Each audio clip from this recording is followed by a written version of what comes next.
পিলারের পরিবর্তে নদীর তলদেশে বসবে প্রশস্ত টিউব। ভেতরে তৈরি হবে ভাসমান সড়ক, যা দিয়ে কয়েক কিলোমিটার পথ পাড়ি দেবে গাড়ি কিংবা অন্যান্য ভারী যানবাহন। চীনের হুয়াংফু কিংবা ইংল্যান্ডের টেমস নদীর নিচে চলাচলের এমন অবাক করা স্থাপনাই এবার তৈরি হবে চট্টগ্রামে। দেশের বাণিজ্য রাজধানীকে দুভাগ করেছে কর্ণফুলী। পশ্চিমে মূল শহর ও বন্দর, অন্যদিকে ছোট বড় শিল্পের ঠাঁই হয়েছে পূর্ব অংশে।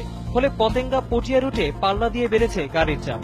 সমস্যা সমাধানে দুটি সেতু তৈরি হলেও আসেনি কাঙ্ক্ষিত সমাধান। নদীর ৩৫ মিটার নিচে তৈরি হবে ৩.৫ কিলোমিটার টানেল। দুদিকে থাকবে আরো ৬ কিলোমিটার সংযোগ সড়ক। যানজট এড়িয়ে বিকল্প সড়কে যাওয়া যাবে কক্সবাজার পর্যন্ত। দীর্ঘমেয়াদে এই সুড়ঙ্গ পথ যুক্ত হবে এশিয়ান হাইওয়ের সাথেও। বিশ্লেষকরা বলছেন, পলি জমার প্রবণতা ও দুর্যোগ বিবেচনায় কর্ণফুলীতে টানেল নির্মাণের উদ্যোগ সময় উপযোগী।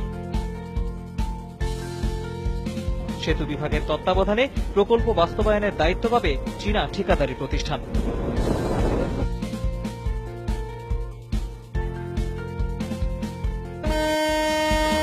৮,৫০০ কোটি টাকা ব্যয়ে কর্ণফুলীর নিচে টানেল নির্মাণ শেষ হবে ২০২০ সালে।